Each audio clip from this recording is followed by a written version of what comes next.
Welcome back to another edition of the FloTrack Ranking Show. I am Kevin Sully, and today we're going to talk about just a few events on the eve of the Prefontaine Classic. These things are going to change a lot because Prefontaine has the deepest meet so far this year. So start first with the men's and women's 100. You see the top 10 right there, and then you look at the start list for Prefontaine. You have Coleman, you have Bromell, you have Curley, you have Knighton, you have Lyles, you have Tebogo, you have DeGrasse, you have Bednarik.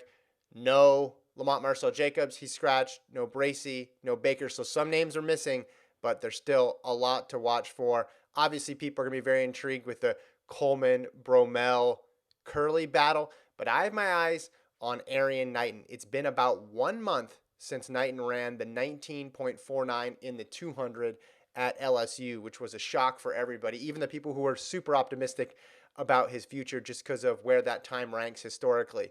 He doesn't have a 100 time under 10 seconds, though. 10:04 is his PB. Obviously, he's capable of that. If you run 19.49, you can do that. And he's going to have a great test, not just in terms of how fast he can run, but where does he stack up in terms of the best runners in the United States and the world? Could we possibly be seeing an opportunity here for Knighton to make the team not just in the 200, but in the 100? I think everybody believes 200, he's solid, but can he run fast enough to make it in the 100? Also, sub 10 means he's going to put that junior record in play. Tebogo currently holds that junior record. He's already run sub 10, so that'll be another fun thing to watch in that men's 100 this weekend at the Prefontaine Classic. But I'm interested to see, is Knighton also a 100-meter contender this weekend? Will he pop up in to this top 10? Because right now I don't have him in the top 10 because he hasn't broken 10 seconds, and everybody else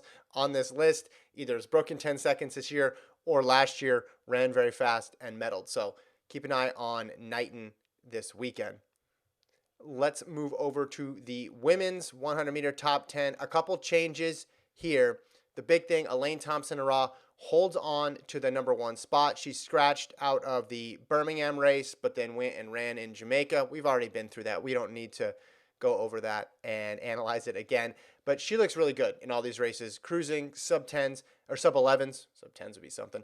Sub 11s in all these races. I don't think there's too much to be worried about. The big thing I'm waiting for is, when are we going to get the Elaine Thompson-Herah, Shelly-Ann Fraser-Price head-to-head battle? Because Fraser-Price has had the more impressive performance this year when she ran the 10.6 in Nairobi. And then you look head-to-head, all-time 9-3, Thompson-Herah over Shelly-Ann Fraser-Price. This is in the 100.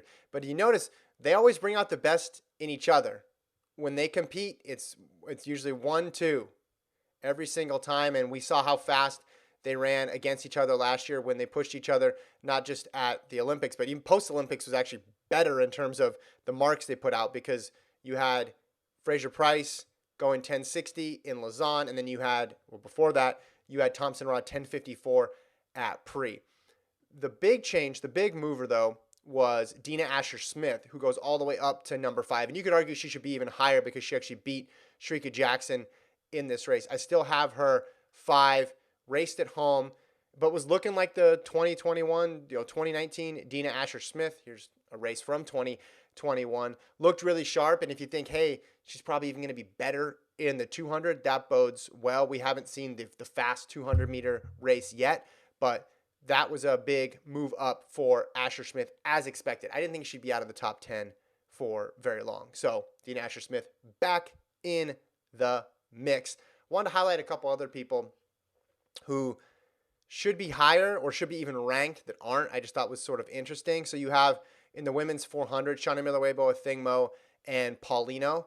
Paulino has been crushing it so far this year, though. This is the yearly list, 49.49. She ran this past weekend in Spain. So she has the fastest time in the world. She has the win over Miller-Weibo when they raced in the Diamond League.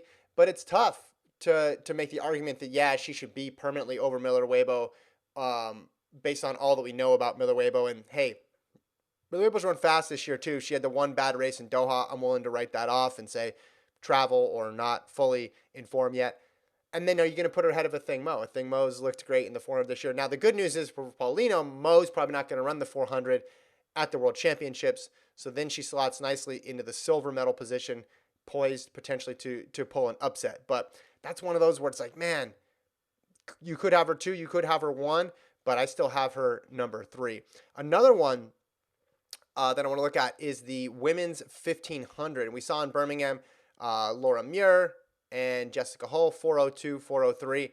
Hull's been running great this year. In Doha, she ran right behind Nian Saba and Kipyegon, and she's knocking on the door. She's knocking on the door of the top 10, but it's tough because you got to bounce somebody out of this women's top 10. And Kipyegon, Hassan hasn't run this year yet. We're going to see her at the Prefontaine Classic on Friday night. You're not going to move Sagai. She just lost to Muir.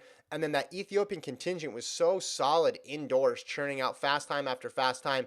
Debut Stafford ran well indoors. Purrier as well. I mean, I guess you can make an argument for Hull over Purrier at this point, but it's real close. But Jessica Hull is knocking on that door in the top 10. Before we go, wanted to check in on the men's 800. It's just been wild this year. We have no clue what's going on in the men's 800. The times haven't been particularly quick. The results haven't been conclusive at all. Here's one from just the other day over in Huelva. This is Toul of France. Ran 145 low, but that's pretty much what a lot of people have been doing. There's been very few times sub 145 this year, which has led to a lot of shrugs and a lot of confusion about how do you rank a top 10, because no one has been that impressive. We thought, okay, it might be Brazier, it might be Career, but they have not distinguished themselves yet. Career hasn't run an 800 yet this season. So you get a lot of mixed messages, a lot of inconclusive results and things that you have to parse. So right now in that 800, I have Wenyani first, Kibet, Zahafi, Germa, A-Rob, Benjamin Robert. You go all the way through down. I kept Garcia on there even though he got last in the Diamond League just because indoors he was really good. I'm not going to write him off after one race. But look right now at the men's 800 descending order list. And you got Zahafi, the collegian from Texas Tech, 143.6. Germa, as I mentioned, 144. Maiola, 144.7. That's it. There's 3 guys sub 145. Maybe they'll pick it up in the latter half of the season, but it's just a very confusing event, very difficult event to rank. But as I mentioned, you got all the rankings up on the site for the running events, toggle them all through, and I expect them to change immensely after the Prefontaine Classic this weekend, where a lot of the top 10 will be in action.